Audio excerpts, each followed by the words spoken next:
voy a comenzar grabando, ahí voy a grabar para contarles lo de la clase de hoy. Entonces, vuelvo a repetir, dijimos que hoy día los vespertinos tienen horario protegido desde las 9:30, por lo tanto, la clase nuestra la vamos a hacer durar hasta las 8, a las 8:15 se van a conectar con Ingrid, porque ella tenía propuesto un ejercicio que me interesa que revisen, ¿ya? Y ponerse las pilas ya la próxima semana, vamos a estar a 3 de noviembre, ese día le vamos a sacar más trote al día martes y les vamos a mandar, por supuesto, algunos ejercicios al aula que ya están siendo preparados y revisados. Ya. La clase de hoy, si no hay consultas, vamos a dejarla para explicarles en general de qué se trata este tema de la estructura de los estados financieros. Yo por ahí traigo algún ejercicio a ver si ustedes me ayudan en la clasificación. Voy a compartir una pantallita, una pizarrita que uso generalmente para que podamos trabajar. En primer lugar, yo la verdad que les voy a ir haciendo un resumen. Para la presentación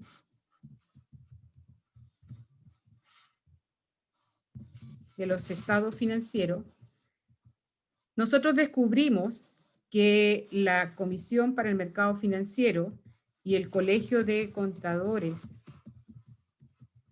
de Chile AG, más el IASB, proponen, ellos hacen la propuesta, la verdad que la mayoría de la norma es obligatoria para las empresas que están fiscalizadas por la CMF, por lo tanto, tienen que seguir en forma rigurosa las normas que se establecen para ello. Entonces, en primer lugar, nosotros la semana pasada dijimos que existía la NIC 1. La NIC 1, que es justamente de la presentación de los estados financieros, donde indican las estructuras que tienen que tener estos estados financieros y también cuáles son los estados principales y qué contiene cada uno de ellos. Además, la importancia en la hipótesis fundamental, que es la empresa en marcha, que hoy día, con todo el tema de la pandemia que estamos viviendo, nos vemos que está siendo vulnerado el principio y la hipótesis fundamental, porque no se sabe si las empresas van a continuar o no su trabajo en el tiempo, o van a detenerlo, o bien se van a tener que reestructurar o hacer un emprendimiento distinto, o se van a tener que reinventar algunas empresas. Bueno, uno sabe que las empresas grandes no son las que sufren mucho, sino más bien siempre son los microempresarios y las pequeñas empresas. Además de la NIC 1, nosotros por ahí visualizamos una circular, que era la 1879, ¿ya? Y le voy a poner y sus modificaciones posteriores. Esta circular, que la establece la Comisión para el Mercado Financiero, establece la estructura en Excel y está basado en un sistema que se llama XBRL, que incluye como base el Excel. Por lo tanto, se pueden ir armando los estados financieros y las modificaciones y las notas, y sirve bastante para ir ordenando. Ya. Pero, ahí es donde tenemos el pero, porque la circular 1879 y todas las modificaciones posteriores no muestra el detalle de qué contiene cada uno de los rubros. Por eso yo les decía que era importante que revisaran este libro que se llama Manual Contable NIF, de Carlos Filgueira Ramos. ¿Ya? Este libro está en ebook, que ustedes se meten a la biblioteca, y está el capítulo 4 y el capítulo 5. Entonces, ¿qué es importante allí? Quizá a lo mejor no lo van a ver todo, pero sí para aquellos que se quieran interiorizar más en la temática, por ejemplo, alguien que tenga que hacerle una asesoría o una propuesta de implementación de IFRS a alguna empresa, le pueda servir este material, ¿ya? Alguna vez existió una circular que nunca le pusieron el nombre, que era llamado FECU-IFRS, que parece que yo se la subí al aula. También esa FECU nos ayudaba un poco a saber qué contenía cada uno de los rubros y qué cuentas íbamos a considerar en cada uno de los rubros. ¿Ya? Nosotros en general sabemos que hay activos, que hay pasivos, que está el patrimonio, los ingresos, los gastos, pero a veces igual tenemos diferencia de no saber si va a ir en efectivo, efectivo equivalente, o lo vamos a tirar a otros activos corrientes, u otros activos no corrientes. Entonces ahí nosotros tenemos algunas diferencias. ¿Ya? Entonces este autor nos va a ayudar para que podamos nosotros ir clasificando o reclasificando en forma más exacta. ¿Ya? ¿Qué más? Aparte de esto, nosotros tenemos la NIC número 8, que se refiere a los cambios en las políticas contables, en las estimaciones y los errores que se puedan cometer. Y la otra normativa que nos ayuda en este tema de la presentación o que tenemos que tomar en cuenta es la 10, que se refiere a los ajustes posteriores a los estados financieros. ¿Qué quiere decir eso? Que a pesar de que los estados financieros se haya terminado el periodo contable el 31 de diciembre, nosotros podemos hacer ajuste a esos estados financieros cuando se cumplen con ciertos requisitos. También por allí se mencionó la NIC 7, que tiene relación con el estado de flujos de efectivo.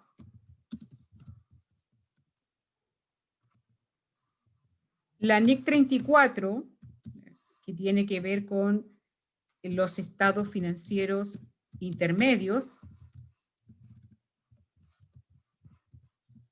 ¿Ya? ¿Qué quiere decir eso? Que no es el anual, que en el caso nuestro son los trimestrales. Y por ahí le habíamos agregado la NIF 8, que tenía que ver con los segmentos de operación. Y esa NIF estaba relacionada con la información que se mostraba en relación a sectores económicos, a sucursales, agencias, o bien diversas partes de una empresa que se pudieran generar ingresos y gastos a la vez. Esta NIF es como la base para definir si un segmento es rentable o no rentable, para continuar con él o en definitiva cerrar una división, por ejemplo, de una empresa o continuar con ella. ¿Ya? O sea, en general, esa es la normativa que nosotros tenemos que tener en cuenta. Hay bastante material, pero lo que nosotros tenemos que considerar en definitiva, qué es lo que nos dice o qué contempla las definiciones y qué es lo que nosotros tenemos que tomar en cuenta para la presentación. Por ejemplo, me voy a referir a la NIC 8, que tiene que ver con los cambios en las políticas contables. Y aquí me detengo. Un ejemplo de política. ¿Cuál sería una política contable? ¿Quién me podría dar un ejemplo?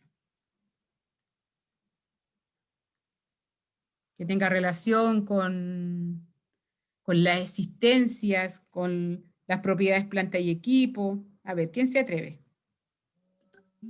¿Será más o menos la cantidad de merma, cuando es anormal o normal? ¿Podría ser eso o no? A ver, pero ¿a qué te refieres tú cuando...? Porque a veces cada periodo lanza ¿Ya? mermas, cada fabricación que uno pueda tener. Entonces ellos dirán, ya, vamos a considerar merma hasta determinada cantidad. Y si la otra cantidad será merma normal, algo así. Ya, pero eso, ¿No? la verdad, que es un criterio, ¿ya? Cuando Puede la... ser... ¿Ya? ¿Quién me habla? ¿Gabriel? No, dele, profe, perdón. Ya. La verdad que la NIC 8, cuando se refiere a las políticas contables, se refiere al modo, al modelo que yo voy a establecer para la reevaluación, para los reconocimientos, para los deterioros. Ya. Entonces, por ejemplo, cuando nosotros vimos la existencia, ¿cómo valorizan la existencia ustedes? A ver si se acuerdan.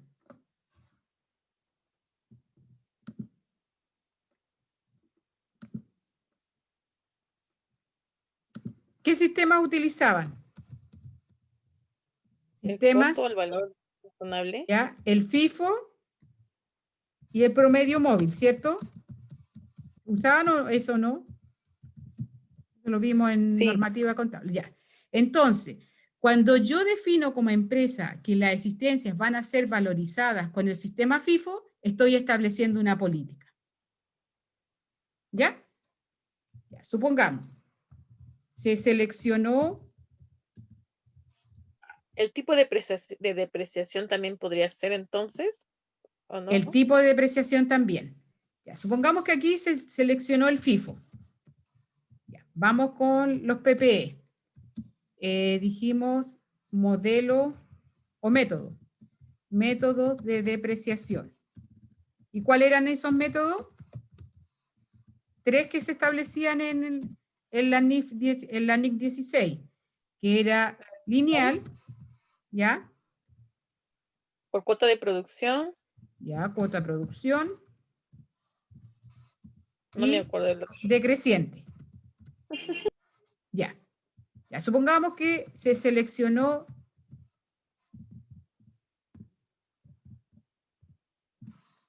decreciente. Ya. Cada vez que yo hago eso, estoy definiendo una política de cómo voy a valorar, en este caso, la existencia y cómo vamos a depreciar las propiedades, planta y equipo. Ya. Por ejemplo, también en los PPE, nosotros teníamos modelos de valorizaciones o revaluaciones. Teníamos el costo y teníamos la reevaluación por el valor razonable. ¿Se acuerdan? Ya. Supongamos se seleccionó reevaluación. Ya. Y así. Y ahí voy definiendo mis políticas. Pero la NIC 8 nos establece los cambios en las políticas. Es decir, ¿qué tengo que hacer yo cuando cambie esta política que he seleccionado? Entonces, uno inmediatamente se pregunta, ¿qué efecto va a tener el cambiar una política contable? Hagámonos la pregunta. ¿Qué efecto tendría cambiar una política contable?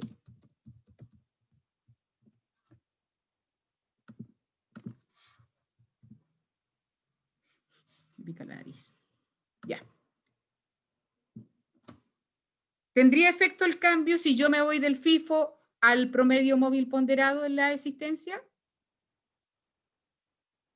¿Habría algún cambio en la valorización de ellas? ¿Habría algún cambio en el ajuste que voy a hacer por el costo de la venta y que voy a llevar a resultado? ¿Se escucha? ¿Sí? Sí, habría algún cambio, o sea, sería igual mínimo, pero habría. Ya, sí. ¿Por qué? Porque si nosotros utilizamos el FIFO, significa que el costo de venta va a estar valorizado al precio más antiguo, al precio más reciente.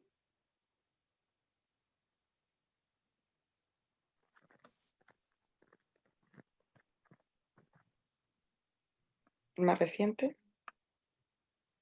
Ya, la verdad que el FIFO dice que es el precio más antiguo.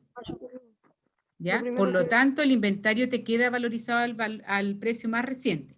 Y el promedio móvil lo que va haciendo que cada vez que hay un ingreso a la tarjeta, va calculando un promedio entre el total de las unidades y el monto total. Por lo tanto, hay variación. ¿Va a haber variación en la definición del costo? Sí, vamos a tener un delta de diferencia entre utilizar FIFO y promedio. Y por lo tanto, se va a ver afectado el estado de resultado porque vamos a llevar un costo menor o un costo mayor dependiendo del monto. ¿Por qué yo siempre hablo del precio más antiguo, el precio más reciente? Porque en financiera no se habla del precio más alto o el precio más bajo como se habla en términos tributarios.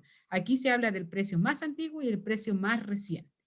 Incluso nosotros en las tarjetas de existencia respetamos el orden en que van ingresando los productos y por lo tanto yo pudiera tener el mismo valor en la cuarta entrada que en la primera entrada, pero no los junto. Le respeto la jerarquización. Este es primero a 100 y aunque haya un cuarto a 100, se queda en el cuarto lugar. ¿Ya? Es cierto que físicamente yo en la bodega no voy a hacer esos cambios porque es imposible, si este es un tema de registro de contabilidad. ¿Ya? Ahora, cuando yo me cambio de un decreciente, de un método decreciente a un lineal, ¿voy a tener diferencias en la determinación del monto de la depreciación y por lo tanto efectos en resultado?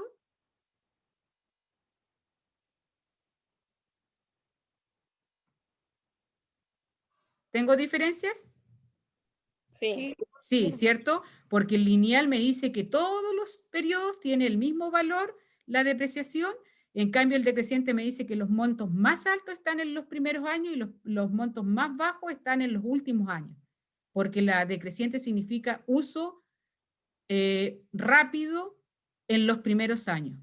¿Ya? Por ejemplo, los computadores debieran ser decrecientes, pero un edificio tiene que ser un bien raíz lineal. Y generalmente para las maquinarias se utilizaba la cuota de producción o para los vehículos cuando utilizábamos por los kilómetros. Ya. Volvemos entonces a las políticas contables. Ahora, si yo ya sé que tiene un efecto, generalmente lo ideal es que el cambio de política se haga con ocasión de la confección de un estado financiero o del inicio de un periodo distinto. Porque se imaginan ustedes qué es lo que yo tendría que hacer cuando estoy en medio del año y hago un cambio de política. Y ahí yo me pregunto, ¿es retrospectivo o es prospectivo el cambio? ¿Me devuelvo hacia atrás o sigo de allí en adelante? Entonces es una consulta. Entonces volvemos a hacer una pregunta aquí. Yo digo cambio retrospectivo o prospectivo. ¿Ya? ¿Me devuelvo o continúo? Entonces uno ahí dice, a ver, si yo ya he finalizado el estado financiero y voy a comenzar un periodo distinto, la norma me dice, prospectivo, de aquí en adelante usted aplique la nueva política, porque ahí no tendría mayores efectos el cambio. A diferencia de cuando estoy en medio de un estado financiero, yo la verdad que allí es conveniente y es recomendable hacerlo retrospectivo. ¿Por qué? Porque yo voy a hacer el cambio anual y voy a presentar mi estado financiero anual y todavía tengo tiempo de hacer ese arreglo. ¿Ya? Entonces, la recomendación allí es que lo haga retrospectivo y haga las modificaciones para que cuando llegue el 31 de diciembre yo ya esté con el cambio nuevo. Ya. El tema de la moneda funcional, que por ahí alguien me hizo un comentario, también la moneda funcional, por ejemplo, si yo establezco que la moneda funcional es peso chileno y después me cambio a dólares, por supuesto que el cambio de la moneda es un cambio de política. Y ahí específicamente en la NIC 21, como lo alcanzamos a revisar, el cambio en ese caso era prospectivo. La moneda se cambia en el minuto, de ahí en adelante, pero ¿qué hago yo? Traigo todo mi estado financiero hasta el momento en que hice el cambio, hago el diferencial de conversión de moneda, pero ese efecto va a ser en patrimonio y no en resultado. ¿Ya? Entonces, la otra pregunta que nos surge, ¿efecto en patrimonio o en resultados? Y aquí lo vamos a cruzar con lo que se establece en la NIC número 10. Todos los cambios que se hacen en forma retrospectiva cuando los estados financieros están cerrados, el efecto va a ser en patrimonio en la cuenta resultados acumulados. ¿Ya? resultados acumulados cuando los estados financieros estén cerrados y efecto en resultados cuando aún sea posible modificarlos de acuerdo a lo establecido en la NIC 10. Ya, lo vamos a dejar hasta ahí. Me voy a pasar ahora a las estimaciones. Voy a borrar acá ahora y nos vamos a ir al tema de las estimaciones.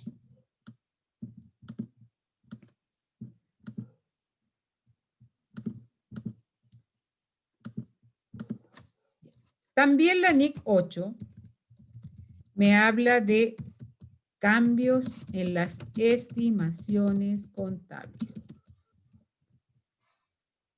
Ya. Ejemplo, en las PPE, así como el modelo de depreciación o el método de depreciación era una política contable, ¿cuál podría ser una estimación contable en la PPE?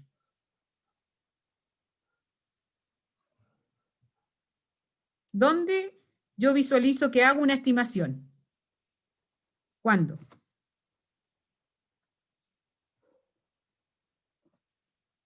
Les ayudo un poquito. Vida ¿El valor útiles. futuro Carmen, dígame.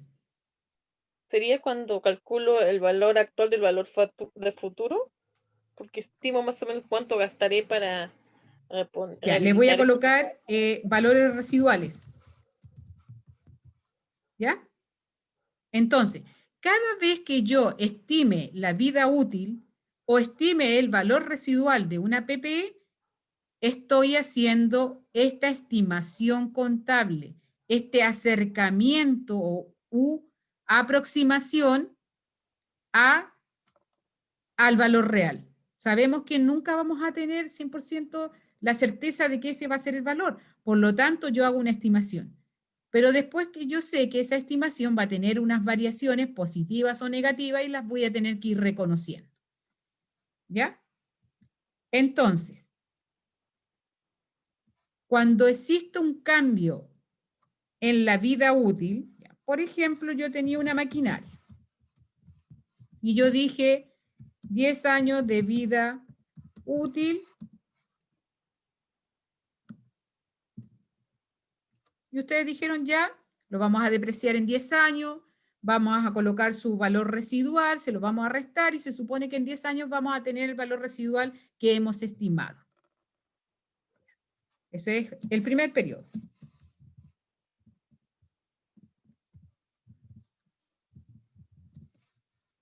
Supongamos en el segundo, le vamos a poner mejor tercer periodo. La verdad que la máquina sufrió un cambio de motor y aumentó la vida útil a 15 años. Entonces ahí yo inmediatamente digo, hubo un cambio en la estimación, hubo un cambio producto de este cambio del motor y los expertos definieron que el cambio de motor iba a tener un efecto en la vida útil y lo iba a aumentar a 15 años. Es decir, en vez de 10, aumentó a 15, es decir, aumentó en 5 años más. Entonces, la pregunta que siempre nos hacemos, ¿cambio todas las depreciaciones que había hecho desde el año 1 al año 3 por estos 15 años, por el cambio de motor? Creo que no. Sí, de aquí en adelante. Ya, los efectos de los cambios en las estimaciones contables son prospectivos o retrospectivos. La verdad que en este caso, tal como lo dice Carmen, son prospectivos, es decir, todos los cambios de estimaciones es de aquí en adelante. salvo, yo hago la salvedad, de que cuando yo fui a definir mi vida útil o mi valor residual, no tomé en cuenta toda la información que tenía disponible. No le quise hacer caso a lo que me decía el proveedor. Ya, pero eso, más que un cambio, es un error. Pero yo sí sé que cualquier cambio de estimación, como me cambiaron las condiciones sobre las cuales yo definí cuál era la vida útil de esta maquinaria, es prospectivo. ¿Ya? Profe, Dígame. consulta si se hubiera considerado un cambio de motor a cierto tiempo, ¿el aumento de la vida útil se podría haber considerado? Pero de ahí en sería- adelante, ¿Y sería retrospectivo la no, contabilización? sería prospectivo, porque como tú tenías otro motor, dijiste, los primeros 3 años funcionó con el motor anterior, por lo tanto estaba bien la depreciación, pero a partir del 1 de enero del año 4 tiene un motor nuevo y a partir de ahí hay un aumento del bien.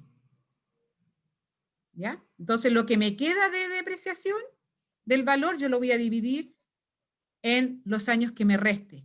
No, por ejemplo, si eran 10 me quedaban 7 y ahora yo dije que eran 5, o sea que eran 15, me aumentaron en 5, lo voy a dividir por los 12 años que me resta.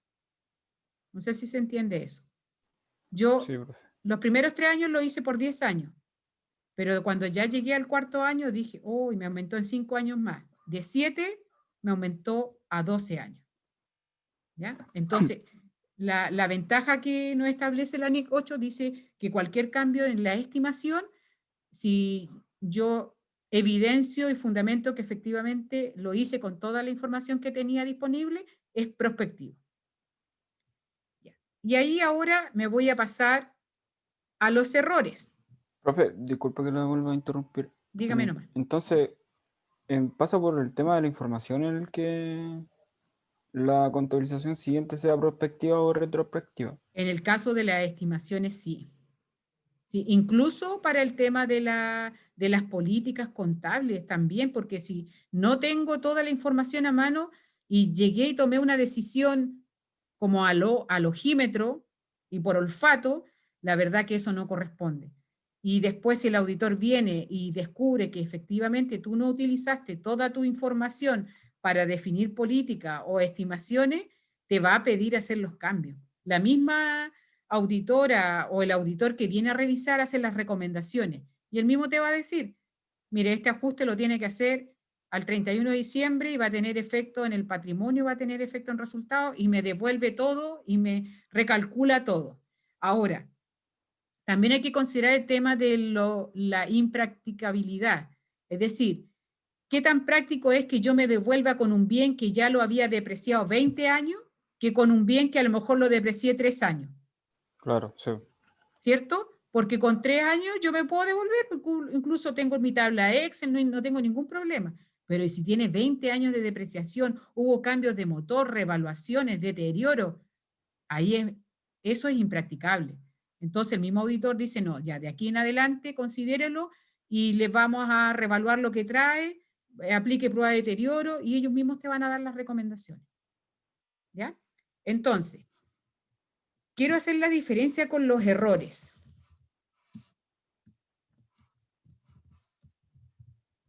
Ya. Los errores, yo puedo tener errores ya sean por numéricos, cálculos matemáticos, me equivoqué en calcular un porcentaje, no era el 20%, era el 30%. También puedo tener errores en los cargos y abonos. No debía haber abonado la cuenta, era cargar la cuenta. Ya, también en las clasificaciones, era un gasto, no era un activo, era un ingreso, no era un pasivo, era un pasivo, no era un ingreso, era un activo, no era una pérdida. ¿Ya? Entonces, la NIC 8 es súper enfática en decir que todos los errores se deben corregir. Todos los errores se deben corregir. Estén o no cerrados los estados financieros. Pero ahí también, si están cerrados los estados financieros, el efecto patrimonio en nuestra cuenta salvadora, resultados acumulados. Y si todavía están disponibles, abiertos, le vamos a colocar abierto, estado financiero, el efecto en resultados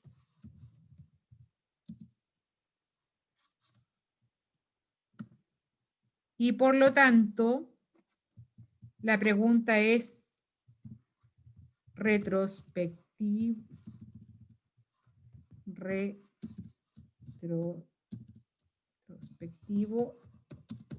o prospectivo. ¿Qué creen ustedes? Aquí hay una sola opción. Retrospectivo. Exactamente, porque si me dice no se acepta los errores y por lo tanto usted tiene que corregir, el hecho que yo tenga que corregir aunque esté en el año 20 va a ser siempre retrospectivo. Es decir, me voy a tener que devolver para atrás, pero esta vez, si los estados financieros están cerrados, el efecto es en patrimonio y si no, el efecto va a ser en resultado. ¿Ya? Pero en este caso, le voy a colocar en grande aquí, retrospectivo.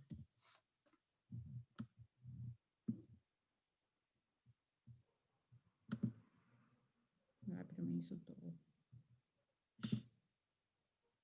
Ya. Entonces, en general, esto es lo que establece la NIC número 8. El cambio en las políticas contables, el cambio en las estimaciones contables y los ajustes con los errores que hemos cometido, ya sea por cálculos matemáticos, de clasificaciones, cargo y abono, a lo mejor no era 1.200.000 y puse 120.000, también me puedo equivocar. Hay maneras de saber si yo estoy haciendo bien o no las cuadraturas, por eso existen las cuadraturas y la sumatoria del debe y el haber o los débitos y los créditos, entonces voy haciendo las correcciones necesarias. ¿Ya? Ahora, la otra importancia de la normativa es la NIC número 10. La NIC número 10 habla de ajustes. Le voy a colocar de esta manera. Partidas ajustables o no ajustables. De eso se trata la NIC 10. Pero la NIC 10 me consulta. ¿Cuál es la fecha de autorización de los estados financieros? ¿Por qué me pregunta y me dice que yo lo debo dejar expresado en la nota, así como las políticas, las estimaciones o los errores también tengo que levantarlo? ¿Por qué será clave la fecha en que se autorizan los estados financieros? Pero lo importante es aquí, ¿quién autoriza los estados financieros?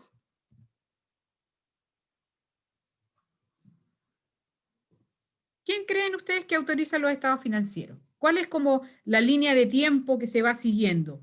¿Quién hace los estados financieros? ¿Quién los entrega? ¿Quién los recibe? ¿Quién los lleva? ¿Dónde los lleva? ¿Cómo es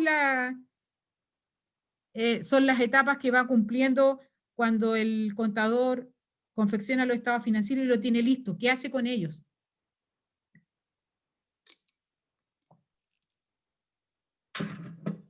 ¿Alguien ha hecho alguna vez esta? Creo que la junta directiva es la que tiene que aceptarla. Ya, a ver, cuando tenemos una sociedad anónima, nosotros tenemos varias como autoridades, ¿cierto? Tenemos un administrador, tenemos a un gerente, tenemos a un directorio, tenemos a una junta directiva, ¿cierto? Y pueden estar los inversionistas, están los socios, pero estas son como los principales. El administrador es el que toma los recursos que han invertido los capitalistas, los socios, y los hace rentar. Y por eso que le calculamos cuántos pesos de inversión, o sea, cuántos pesos de rentabilidad tiene cada peso invertido por los socios. El gerente es el que manda la empresa, ¿cierto? No es el dueño, el que gerencia, el que en el fondo da las órdenes, y el operativo aquí es el administrador, él es el que está ahí con la gente, insistiendo en que haga lo que tengan que hacer para cumplir con los objetivos. Y el directorio son los señores que han sido seleccionados para revisar las políticas de la empresa, ¿cierto? Y el actuar de la empresa, cuál va a ser el objetivo, cuáles van a ser los plazos de cumplimiento, quién va a entrar o no va a entrar a la empresa, qué es lo que se hace con los recursos.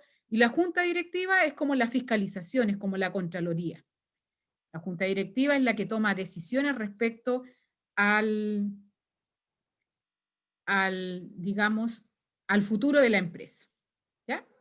Ahora, ¿por qué existen todos estos organismos? Porque de alguna manera el dinero que se pone en estas empresas, como son empresas privadas, alguien las tiene que controlar, porque si no, se pueden generar los fraudes, hay actividades que son más riesgosas, también está el tema de los monopolios, que hablamos en alguna oportunidad. Entonces, de alguna manera se van organizando y van cumpliendo con las normativas establecidas por los organismos reguladores.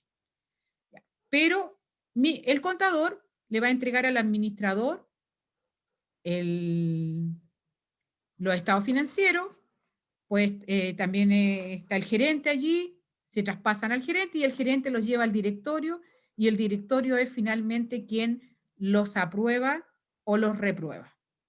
Y la junta directiva, la verdad que la función es aceptarlos para la publicación y para el tema de establecer los dividendos, ¿cierto? No sé si se acuerdan que en Sociedad Anónima vieron todo ese asunto, cómo se regulaban las empresas y tenían reglamento y la 18046 de la Sociedad Anónima. ¿Se acuerdan algo de eso? Ya. Entonces aquí lo importante es que cuando el directorio me fije la fecha de aprobación de los estados financieros, esa va a ser la fecha clave que yo voy a tomar en cuenta para hacer los ajustes o no. A ver, voy a ver si puedo. Bien. Entonces, primero dijimos que íbamos a tener a directorio. Entonces, el directorio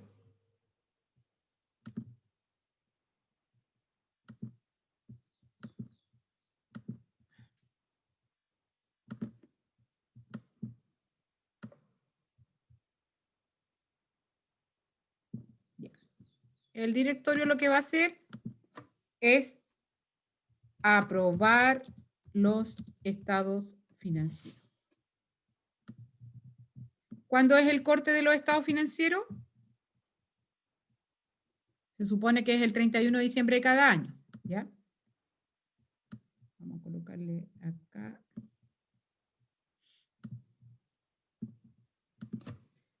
...31 de diciembre XX. Ya. Supongamos que, hipotéticamente, nunca es exactamente el día, el 31, yo terminé y entregué el estado financiero. Entregué mi estado financiero al administrador y él a la gerencia, ¿ya? Y en llevarlo al directorio, no sé. Llegó, supongamos, el 15 de enero del año X. ¿Ya? Entonces, aquí lo importante es que esta fecha, 15 de enero, va a ser clave porque a partir de allí yo voy a establecer dos tramos, partidas ajustables y partidas no ajustables. Entonces, todos los hechos que ocurran entre el 1 de enero, perdón, lo voy a borrar. Creo que es en abril, profesora, cuando la aprueban. Espérate, Carmen. 15 de enero. Esto me diferencia con el año anterior. 3X. Ya. Lo que pasa es que en abril se publican los estados financieros o se paga la renta, pero los estados financieros tienen que ser aprobados previamente antes de la publicación y la emisión. En abril generalmente, o en marzo, entre marzo y abril se están juntando para definir la utilidad definitiva para la repartija de los dividendos. Ya. Pero ¿qué es importante acá?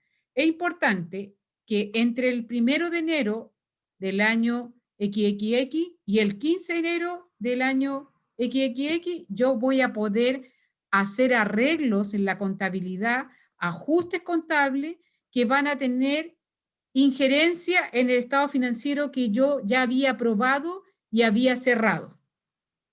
¿Ya? Entonces, y a partir del 16 de enero, yo no puedo hacer ajustes a los estados financieros terminados el 31 de diciembre. ¿Ya? Pero no es tan simple la cosa, porque igual la NIC 10 me dice, ya, ok, todas las partidas se pueden ajustar al 31 de diciembre, que están comprendidas entre el 1 de enero y el 15 de enero. Pero la NIC número 10 estableció expresamente algunos hechos económicos que, aunque estén en este periodo, no son ajustables. ¿Ya? Entonces, lo que nosotros nos tenemos que preocupar primero es definir en qué fecha se aprobaron los estados financieros por parte del directorio, porque eso va a ser clave para hacer el corte entre el periodo de ajustabilidad y el periodo de no ajustabilidad. ¿Qué significa eso? Si es ajustable al estado financiero que termina el 31 de diciembre y el efecto no va a ser en patrimonio.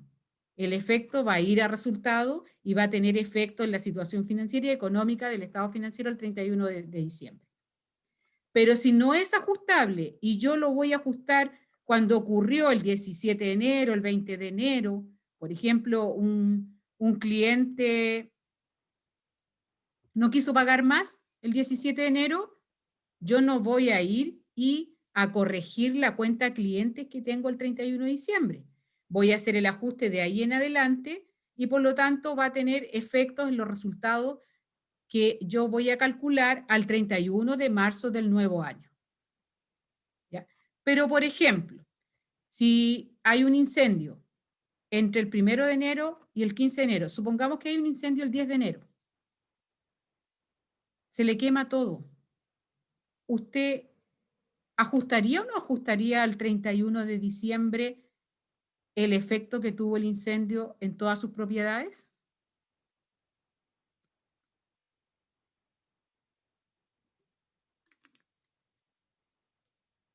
¿Qué dicen? ¿Le ocultarían información a sus propios inversionistas o socios propietarios de que el incendio del día 10 de enero ha provocado la pérdida del 90% de todas las maquinarias? Por último, en las notas, profesora, ¿no? Pero estamos hablando que ocurrió el 10 de enero y el periodo de ajustabilidad está entre el 1 de enero y el 15. ¿Tenemos tiempo de cambiar el estado financiero el 31 de diciembre? ¿Sí o no?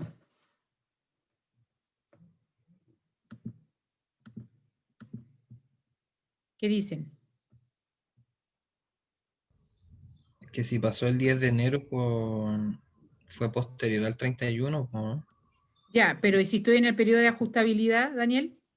Ah, sí, pues sí lo informo, pues, pero se puede Ya. informar, por ejemplo, provisionando si yo tuviera esta cosa, los seguros, ¿Ya? se puede provisionar los seguros y como dijo la compañera, a través Las de- notas.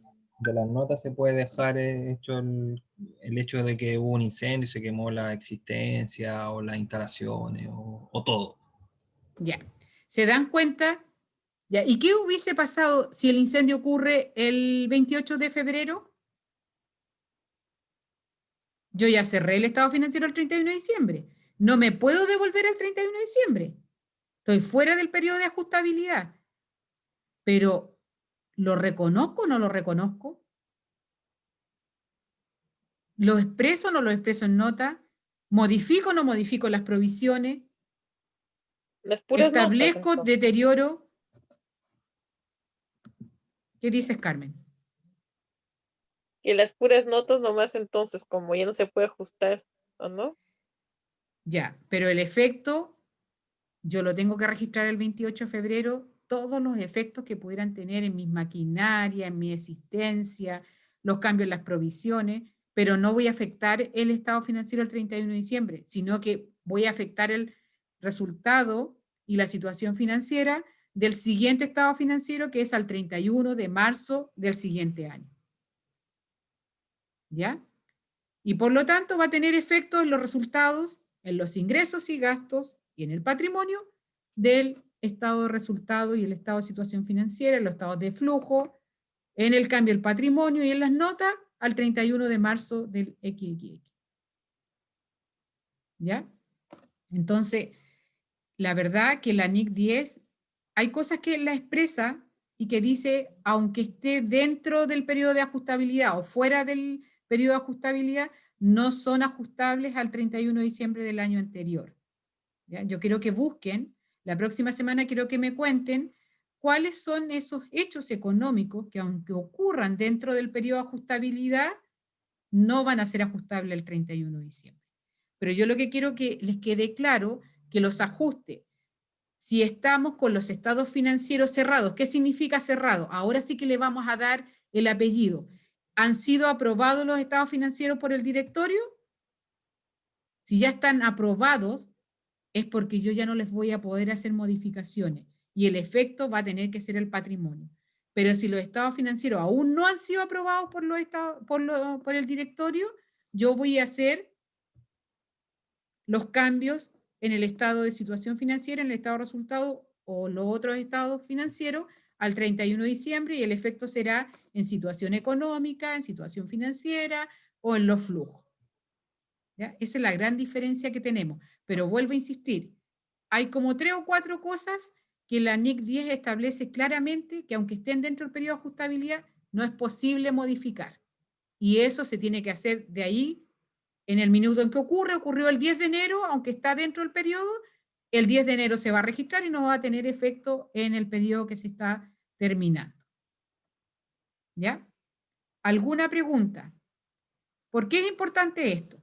Porque cuando ustedes se les presente un estado financiero, generalmente los ejercicios que nosotros hacemos es porque viene un prebalance y se le dan antecedentes adicionales. Se les dice, ocurrió el incendio, se aprobaron los estados financieros, el cliente que estaba moroso se fue a quiebra, el cliente que estaba moroso pagó, el cliente que habíamos castigado pagó, hubo recuperación de dinero, nos condonaron deudas fiscales, nos condonaron deudas de los proveedores. Pueden ocurrir variados hechos económicos entre el periodo en que está terminando un estado financiero y el periodo de aprobación del mismo. Y son esas cosas las que yo tengo que tener presente. Por eso se habla de partidas ajustables o no ajustables la NIC 10. ¿Ya? Yo, la verdad que les había traído un ejercicio, pero el tiempo no alcanza para nada. Lo que voy a hacer con el ejercicio, se los voy a dejar en el aula.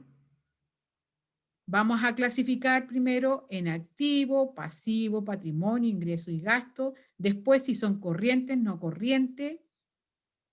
Si son gastos de administración o gastos de comercialización, si pertenecen a los ingresos. Una recomendación antes que hagan los ejercicios. A ver, generalmente cuando yo vendo, ¿hay posibilidad que me devuelvan venta? Sí. Por lo tanto, todos los valores que yo voy a ingresar en esas estructuras financieras o económicas son neteadas, es decir, los ingresos menos las devoluciones de venta, es decir, las ventas netas. ¿Qué pasa si yo tengo obsolescencia de la existencia? Tomo la existencia, le resto la obsolescencia de las mercaderías o de la existencia y solamente coloco el valor neto. Tengo depreciaciones acumuladas, tomo mis propiedades, planta y equipo, le resto las depreciaciones acumuladas, coloco el valor neto. Tengo amortizaciones acumuladas, coloco mi intangible y resto las amortizaciones acumuladas, llevo el valor neto. acá lo bueno de los estados financieros es que yo utilizo una única rubro o cuenta PPE e ingresan todos. El detalle está en el Excel. Los intangibles también, van las franquicias, derechos de llave, marcas, patentes, de invención, y va un solo rubro y con el detalle va en la nota. ¿Qué otro caso? Por ejemplo, la incobrabilidad de cliente. Si ustedes saben que hay clientes que son insolventes y tienen una cantidad de clientes en los activos, tienen que restarle la insolvencia, porque la idea es mostrar la información con la mayor claridad posible. ¿Ya? ¿Por qué? Porque yo tengo que tratar de no generar dudas en la gente que va a tomar decisiones a partir de la información. Por eso, si yo no les informo que hubo un incendio, imagínense el que reciba el estado financiero, como dijo Carmen, en abril, y el incendio ocurrió el 28 de febrero. Imposible, imposible. Nosotros sabemos que hoy día la tecnología nos ayuda y los estados financieros pueden estar más prontamente aprobados y publicados. Pero igual sabemos que hay algunas empresas, sobre todo las pequeñas empresas, se demoran en tener los estados financieros. Pero yo, como preparador de esos estados financieros y como futuro auditor en que voy a tener que revisar lo que se ha realizado en los estados financieros, no puedo ocultar información. Y tengo que ser lo más transparente posible, aunque dañe a veces la situación económica o financiera de la empresa. ¿Ya? Es cierto que las decisiones no las tomamos los auditores, los toman los gerentes, los directorios o la junta directiva, pero nosotros tenemos que apoyar ese proceso de toma de decisiones. ¿Ya? Y en el caso de los resultados, siempre hay que tratar de calcular las rentabilidades, siempre tratar de ver si efectivamente las empresas son rentables o no son rentables. Vayan aproximándose a los indicadores o ratios financieros de rentabilidad, de financiamiento, de inversión. Una vez que tengamos armados los estados financieros, yo les voy a decir, a ver, defina cuál es la mayor inversión, defina cuál es el mayor financiamiento de la empresa, defina cuál es la rentabilidad bruta, la rentabilidad neta, por qué bajó de repente de una rentabilidad bruta de un 50% a un 20%, a un 10%. ¿Qué es lo que está ocurriendo en la empresa que hace que baje tanto la rentabilidad de una empresa? Porque muchas veces somos rentables en lo que hemos preparado, en vender zapatos, pero finalmente cuando vamos a lo neto, a la última línea, nos damos cuenta que no fuimos tan rentables, pero a lo mejor pagamos mucha publicidad, pagamos muchas remuneraciones, gastos que son excesivos, ¿ya? Entonces, en ese sentido, también es importante que cuando armen los estados financieros, piensen quién es el que va a recibir esta información, ¿ya? Ahí lo van a encontrar entretenidos, son entretenidos los ejercicios, son igual un poco complejos porque uno tiene que tener manejo de toda la normativa. Imagínense ahora, yo les pongo el caso de las PPE, calcular las depreciaciones, que pueden haber errores en los cálculos, que se tengan que devolver, que tengan que volver a recalcular, que hay partidas deterioradas, calcular el deterioro. Entonces, sí, es posible que es bastante la información, pero es súper importante que sepan de que los estados financieros, al prepararlo y al presentarlo, la presentación no es tanto, porque tomamos la estructura, es la preparación de estos estados financieros donde yo tengo que tener más manejo de la normativa. ¿Ya?